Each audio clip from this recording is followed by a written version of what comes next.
Hi, everybody. Today I want to talk about something that most of you already know. It's hot outside. It's really hot.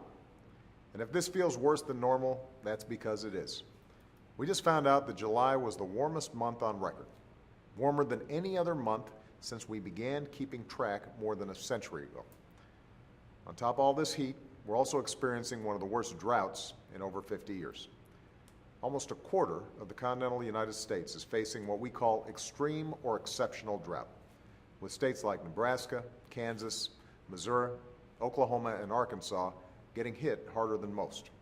That's bad news for a lot of people, but it's especially tough on our farmers and ranchers. Right now, almost half of the corn crop in America is in poor or very poor condition. Cattlemen are struggling to feed their animals.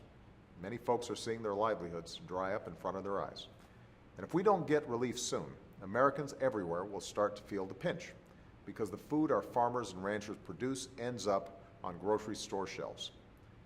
We can't let that happen.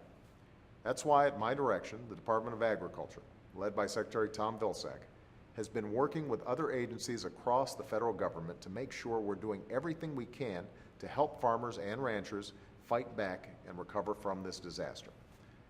Already, we've given farmers and small businesses across 32 states access to low-interest emergency loans. We've opened up more federal land for grazing, and we're working with crop insurance companies to give farmers a short grace period on their premiums, since some families will be struggling to make ends meet at the end of the year. This past week, we went even further, announcing an additional $30 million to help get more water to livestock and restore land affected by the drought. We're making it easier for even more farmers, ranchers, and business owners to get emergency loans. And the Department of Transportation is helping more truck drivers deliver supplies to states that need them the most. This is an all-hands-on-deck response, and we'll be doing even more in the coming weeks to help families and communities that are suffering. But my administration can't do it alone.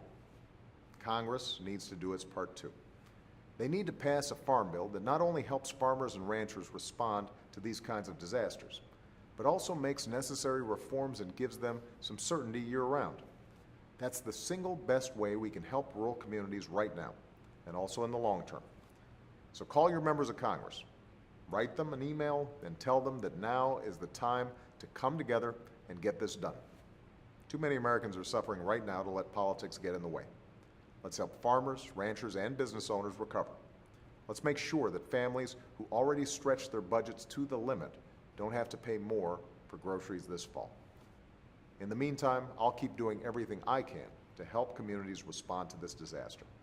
Because at times like these, it doesn't matter if you live in Des Moines or Detroit. We're Americans first. And if we look out for each other, we'll come out of this stronger than before. Have a great weekend, everybody, and stay cool.